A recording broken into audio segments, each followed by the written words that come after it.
Assalamu alaikum everyone. Welcome to Vocabgram where you learn English with easy lessons. In this lesson, I'm going to teach you some interesting vocabulary that you must know, and I'm going to explain this vocabulary with Urdu meaning and sentences. So let's begin. Our first word is perseverance. Perseverance is a noun and it means the act of continuing to do something in spite of challenges, obstacles, difficulties. जिसको हम उर्दू में इस्तकामत कहेंगे ना उसको आप English में परसुवेरेंस कहेंगे। मतलब एक इंसान जो है वो मुश्किलात के बावजूद, चैलेंजेस के बावजूद, रुकावटों के बावजूद, ऑब्स्टेकल्स के बावजूद, सेटबैक्स के बावजूद अपना जो काम है वो जारी रखे। ठीक है, वो अपने काम को रोके नहीं, गिवन नहीं करे। तो इसका मतलब है कि उसके अंदर उसकी जो ये जो क्वालिटी है, ये परसुवेरेंस है, उसकी इस्तकामत है, ये कि जो उसने डिसाइड कर लिया है कि मैंने इस गोल को अचीव करना है, तो वो उन तमाम चैलेंजेस और सेटबैक्स के बावजूद जो है वो उसको क्विट नहीं कर रहा है। तो ये उसकी इस्तकामत है, परसुवेरेंस है। जैसे कि सेंटेंस है, the athlete success was a result of years of hard work and perseverance, never giving up even when faced with injuries. ठीक है, अब ये जो एथलीट्स होते हैं, इनके लाइफ में जो इंजरी होती है वो एक बहुत बड़ा सेटबैक होता है किसी भी एथलीट की लाइफ में। लेकिन उसने उस इंजरीज के बावजूद, उस सेटबैक के बावजूद जो है ना उसने ये सक्सेस हासिल की है, और ये सक्सेस उसके हार्ड वर्क का रिजल्ट है और उसकी परसिवरेंस मतलब उसकी इस्तकामत। वो दिल नहीं हारा उसने, जो है वो गिव अप नहीं किया है कि नहीं बस मैं छोड़ दूं, मैं तो अब कर ही नहीं सकता, मुझे तो इतनी बड़ी इंजरी हो गई, ये हो गया वो हो गया, जो भी है। ठीक है, तो इसके बावजूद जो है उसने सक्सेस हासिल की, and that was because of his hard work and his perseverance. अच्छा जी, नेक्स्ट हमारे पास अब है जी एलूसिव। एलुसिव आप कहते हैं किसी ऐसी चीज को जिसको समझना मुश्किल हो। ठीक है, जो जो थोड़ा अनक्लियर चीजें होती है ना, जिसको समझना मुश्किल, अंडरस्टैंड करना मुश्किल हो, या जिसको कैप्चर करना, पकड़ना मुश्किल हो। ठीक है, ऐसी चीज को आप एलुसिव कहते हैं। इसको आप उर्दू में समझ से बाहर भी कह सकते हैं और मुबहम भी कह सकते हैं। मुबहम भी कोई ऐसी चीज होती है जो क्लियर नहीं होती है और जिसकी समझ ना आ रही हो, कॉम्प्लेक्स किस्म की कोई चीज हो। ठीक है, जैसे कोई कोई कॉन्सेप्ट हो सकता है, कॉम्प्लेक्स किस्म की कोई साइंटिफिक कॉन्सेप्ट्स हो गए, या फिलोसफी से रिलेटेड कॉन्सेप्ट हो गए, कोई कोई पॉलिटिकल कॉन्सेप्ट, ऐसी चीज़ें जो कि समझ में ना आ रही हो। किसी की कोई बात हो सकती है, कोई स्टोरी हो सकती है जो बहुत ही आपको आप उसको ग्रास्प ना कर सके हो, कि समझ ना आई हो, कोई मूवी हो सकती है, तो इलूसिव है वो। ठीक है, इसी तरह जैसे इसका सेंटेंस है, the artist work is known for its elusive quality with the layers of meaning that seem to shift and change with every viewing। ठीक है, अब देखिए ये जो आर्ट वर्क होता है ना, बहुत से ऐसे आर्ट वर्क्स होते हैं जो एलूसिव किस्म के होते हैं।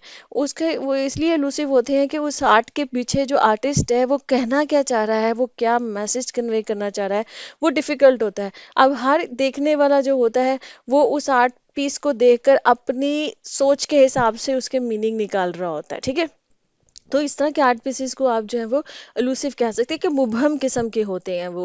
आप कोई एक मतलब एक एक उनका फिक्स्ड किस्म का जो है ना वो मीनिंग नहीं, इंटरप्रिटेशन नहीं होती है। हर इंसान अपने हिसाब से उसको इंटरप्रेट कर रहा होता है। तो ऐसे आर्टवर्क को आप एलूसिव आर्टवर्क कह सकते हैं।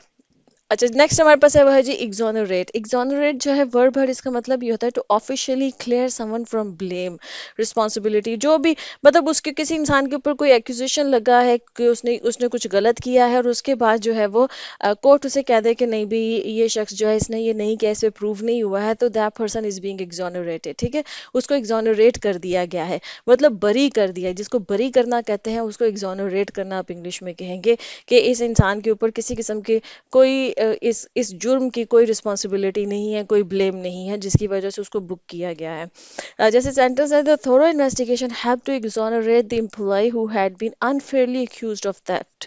कि किसी एम्प्लॉय के ऊपर जो थेफ्ट का जो है वो मतलब चोरी का जो है वो इल्ज़ाम लगा है, और जब थोरो इन्वेस्टिगेशन की गई तो वहां से पता लगा कि नहीं भी उसने तो ये चोरी नहीं की है, तो उसकी वजह से मदद मिली उसको एग्जोनरेट करने की, मतलब उसको बरी करने की, कि नहीं भी इस शख्स ने ये काम नहीं किया है, इसने ये जुर्म नहीं किया है, इस पे गलत एक्यूजेशन जो है वो मतलब लगी है। अच्छा, नेक्स्ट है जी पैराबल। पैराबल जो है ना वो शॉर्ट स्टोरी और narrative that is used to illustrate a moral और स्पिरिचुअल लेसन। देखिए, हम अपने बड़ों से छोटी छोटी स्टोरी सुनते हैं ना, टीचर्स से, पेरेंट्स से, स्पेशली हमारे जो ग्रैंड पेरेंट्स होते हैं, जो कि इस तरह की स्टोरीज होती हैं जो किसी न किसी तरह का कोई मॉरल लेसन होता है उसके अंदर, छोटी छोटी हर माशरे में जो है ना इस तरह की स्टोरीज जो है वो फेमस होती हैं कि ऐसे हुआ, जो कोई छोटी सी स्टोरी होगी और उसके उसके बाद उसका कोई एक मॉरल जो है ना वो उसका एक जो है मतलब कुछ लेसन होता है उसके अंदर।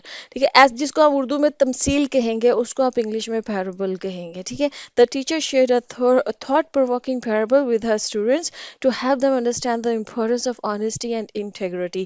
टीचर्स, पेरेंट्स, हमारे ग्रैंड पेरेंट्स वो हमारे साथ ऐसी पैराबल्स जो हैं वो शेयर करते हैं ताकि वो हमारे अंदर, बचपन में आपने सुनी होंगी बहुत सारी हमारी इन पैराबल्स को, कि ताकि हमारे अंदर जो है वो मॉरल वैल्यूज़ जो है वो उनको प्रोवोक कर सके। ठीक है, नेक्स्ट हमारे पास है वो है जी प्रेसिडेंस। प्रेसिडेंस जो है ये नाउन है और इसका मतलब ये होता है कि आप कोई जिसको हम मुकद्दम कहते हैं ना उसको प्रेसिडेंस कहा जाता है। मतलब कि एक चीज़ जो है उसको उसको प्रायोरिटी दी जा रही होती है दूसरी चीज़ों पे, मतलब उसको मुकद्दम समझा जा रहा होता है कि इसकी इंपॉर्टेंस ज़्यादा है बनिस्बत बाकी चीज़ों के। ठीक है, तो वो जो मुकद्दम जो उसको दिए जा उसको मुकद्दम समझा जा रहा होता है वो उस चीज़ का प्रेसिडेंस होता है। मतलब कि उस चीज़ की वो जो इम्पोर्टेंस है कि वो बाकी सबसे ज़्यादा इम्पोर्टेंट है, वो बाकी सबसे ज़्यादा मुकद्दम है, तो वो उस चीज़ का प्रेसिडेंस है। जैसे कि in in matters of safety the well being of employees takes precedent over all other considerations. ठीक है ना, कि किसी भी ऑर्गेनाइजेशन के अंदर जब सेफ्टी की बात आती है कि भाई सेफ्टी मेजर्स लेने हैं हमने ऑर्गेनाइजेशन के अंदर, तो वो सेफ्टी मेजर्स जब लिए जा रहे होते हैं तो उसमें जो जो प्रेसिडेंस होता है, मतलब जो मुकद्दस होती है चीज, मुकद्दस कह रही जो मुकद्दम होती है चीज़, जो सबसे ज़्यादा इंपॉर्टेंट होती है वो एम्प्लॉयज़ की वेलबींग और उनकी सेफ्टी और उनकी सिक्योरिटी होती है। ठीक है ना, कुछ कुछ ऐसे कारखाने होते हैं जहाँ पर मतलब कुछ एम्प्लॉयज़ जो भी वहाँ पे वर्कर्स या लेबर्स काम कर रहे होते हैं उनकी मतलब जान को खतरा हो सकता है या उनकी हेल्थ के लिए प्रॉब्लम, तो वहाँ पर जो सिक्योरिटी जो ली जाएगी, जो भी सेफ्टी के मेजर्स जो है वो लिए जाएंगे, तो वहाँ पर एम्प्लॉयज़ जो है ना वो प्रेसिडेंस टेक करते हैं, मतलब वो सबसे ज़्यादा मुकदम होते हैं, फैक्ट्री और बाकी चीज़ें बाद में आती हैं। ठीक है, एम्प्लॉयज़ जो है वो फर्स्ट, किसी भी सिचुएशन में किसी चीज़ को आपने कहना है कि ये चीज़ सबसे ज़्यादा इंपॉर्टेंट है, तो that thing is taking precedence. ठीक है, नेक्स्ट हमारे पास है वह है जी डिप्लोरेबल। डिप्लोरेबल कहा जाता है, दो सेंस में इसको यूज़ किया जाता है। एक ऐसी कि कोई चीज़ बड़ी शेमफुल डिसग्रेसफुल हो, और दूसरी चीज़ जो क्वालिटी में बहुत पुअर हो। जैसे कि किसी का कमेंट है, किसी ने कोई ऐसी बात कही, कोई भी रिनाउंड पर्सनालिटी है, कोई सेलिब्रिटी है, कोई पॉलिटिशियन है, कोई लीडर है, उसने कोई ऐसी बात की जो बड़ी शेमफुल किस्म की है, तो वो डिप्लोरेबल है उसका कमेंट। ठीक है, उसने जो उसकी स्पीच डिप्लोरेबल हो सकती है कि मतलब डिसग्रेसफुल है, अच्छी नहीं है, मॉरली जो है ना वो चीज़ अच्छी नहीं है, ऐसी चीज़ को आप डिप्लोरेबल कहेंगे।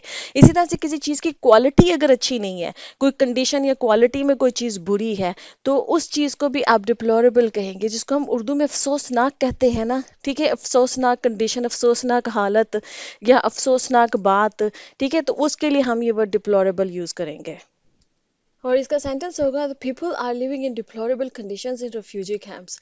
कि जो लोग हैं वो बहुत ही मतलब कि अफसोसनाक किस्म की जो कंडीशंस है, जो हालत है रेफ्यूजी कैंप्स के अंदर, उस कंडीशन में वो रह रहे हैं, उस हालत में वो रह रहे हैं। ठीक है, अब यहाँ पर जो हमने डिप्लोरेबल यूज़ किया है वो पुअर इन क्वालिटी के मीनिंग में यूज़ किया है, कि रेफ्यूजी कैंप्स में जो मतलब रहने की जो क्वालिटी है वहाँ पर वो बहुत ही पुअर है, मतलब बहुत ही खस्ता हालत में जो है ना वो लोग रह रहे हैं। अब मैंने जैसे पहले कहा कि अगर किसी के कमेंट पे बात करनी है, आपने किसी की किसी एक्ट पे बात करनी है जो आपको लग रहा है कि बड़ा ही डिसग्रेसफुल या शेमफुल है, तो उस मीनिंग में भी आप डिप्लोरेबल यूज करेंगे। ठीक है, अच्छा नेक्स्ट हमारे पास है वो है जो ल्यूरिड। ल्यूरिड का मतलब होता है something that is vividly shocking और सेंसेशनल, जिसको हम सनसनी खेज कहते हैं ना, वहां पर आप ल्यूरिड जो है वो यूज कर सकते हैं। ये न्यूज़पेपर्स वगैरह में काफी यूज होता है। ठीक है, जैसे कि इसका सेंटेंस है the eye witness provided a lurid description of accident. कि जो आई विटनेस था, कोई एक्सीडेंट हुआ वहां पर, जो एनी शाहिद है जो आई विटनेस है, उसने जो मतलब कि जो डिस्क्रिप्शन बताई उस एक्सीडेंट की, क्या हुआ, कैसे हुआ, किस तरह से हुआ, जो पूरी डिटेल्स जो उसने बताई, तो वो बड़ी ल्यूरिड किस्म की थी, मतलब बड़ी सनसनीखेज किस्म की थी, बड़ी शॉकिंग किस्म की थी, सेंसेशनल थी। ठीक है, अच्छा, नेक्स्ट हमारे पास है जी इंडिजिनस। इंडिजिनस जो है वो हम कहते हैं मुकामी लोगों को, किसी भी जगह के, ठीक है ना। जैसे कि हम जो है इंडिया पाकिस्तान के, हम इंडिजिनस लोग हैं यहाँ के, मुकामी लोग हैं यहाँ पे, किसी भी इलाके के जो वहाँ से वहाँ पे जो रहने वाले लोग जो होते हैं, जो वहीं पैदा हुए होते हैं, वहीं पले बढ़े होते हैं, तो वो वहाँ के जो मुकामी होते हैं, इंडिजिनस होते हैं। अच्छा, ये इंडिजिनस वर्ड जो है वो सिर्फ लोगों के लिए यूज़ नहीं होता, ये कल्चर के लिए बड़ा यूज़ होता है। इंडिजिनस म्यूज़िक, जैसे वो म्यूज़िक जो इंडिया पाकिस्तान का जो अपना ओरिजिनल म्यूजिक है, एक तो वेस्टर्न म्यूजिक है, वो वेस्ट का इंडिजिनस म्यूजिक है, लेकिन जो हमारा यहाँ का जो लोकल म्यूजिक है, जो मुकामी म्यूजिक है, वो यहाँ का इंडिजिनस म्यूजिक होगा। किसी भी इलाके की जैसे सकाफत होती है, कोई कल्चर होता है, जैसे आर्ट वर्क होता है, जैसे ट्रेडिशंस होते हैं, इन सब को जो ना इंडिजिनस किसी खास इलाके का जो मुकामी जो होता है, उनका जो वहाँ के लोगों का, रहने वाले लोगों का होता है, उसके लिए ये वर्ड इंडिजिनस जो है यूज किया जाता है। जैसे कि the festival celebrated the rich cultural heritage of the indigenous tribes in the region. किसी रीजन के अंदर जो वहाँ के रहने वाले जो ट्राइब्स हैं, अब उनकी जो कल्चरल हेरिटेज है, वो जो भी उनकी सकाफत है, जो भी उनकी रवायात है चलती आ रही हैं, ठीक है, तो उस फेस्टिवल ने उसको सेलिब्रेट किया है कि वहाँ के जो रहने वाले मुकामी जो ट्राइब्स हैं, उनका जो मुकामी जो कल्चरल हेरिटेज है। ओके जी फ्रेंड्स, यहाँ पे लेसन खत्म होता है। आपके इंटरेस्टिंग वर्ड्स आपने सीखे हैं ना। सी यू नेक्स्ट सेशन। अल्लाह हाफिज़।